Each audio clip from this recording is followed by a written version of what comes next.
किन कर बाजन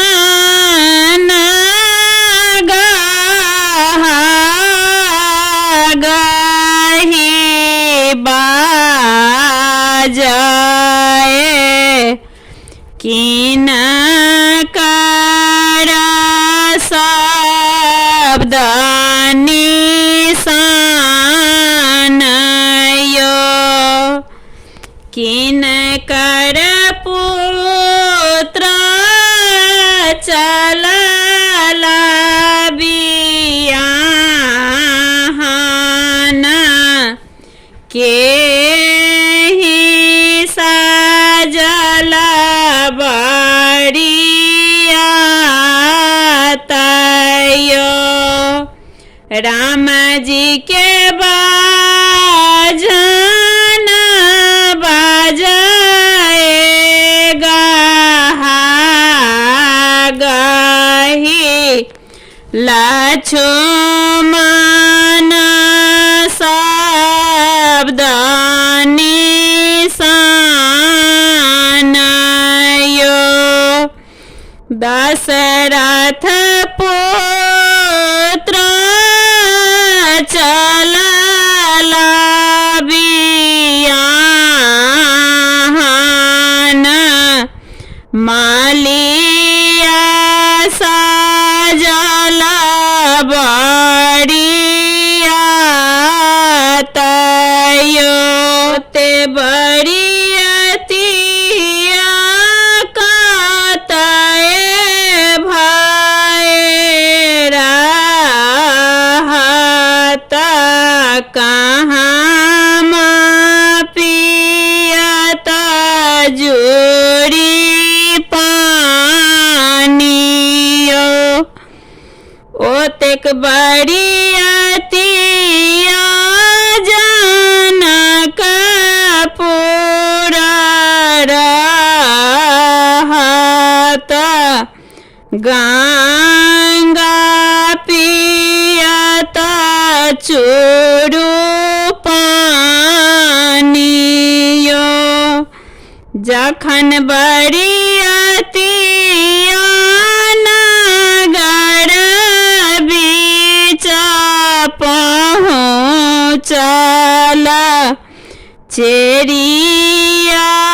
कलश नेने ठाढ़यो देव उगे चेरिया सोना के गेरुलिया मोरा आगो सीता के बखानयो सीता के नाम बाबू चंद्र छपिता भेला और छपिता भगवानयो जखन बरियतिया दलान बीच पहुँचल हजाम चौड़ने ठाढ़यो देव उड़े हजमा कना दोनों सोनामा हमरा आगो सीता के बखानयो सीता के ज्योति बाबू सूरजमलिना भेला और मलिना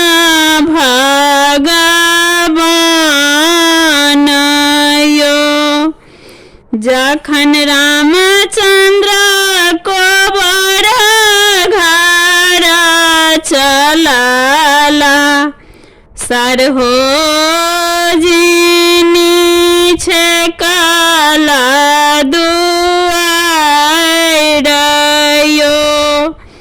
बहिना का नाम कहो बड़ा सुंदर तखन ही होए तबिबाहयो हमारा ही कुल में बहिना नहीं जनमल राम लखन दोनों भाइयों से हो भैया मोरा संग ही में आएला सर हो जा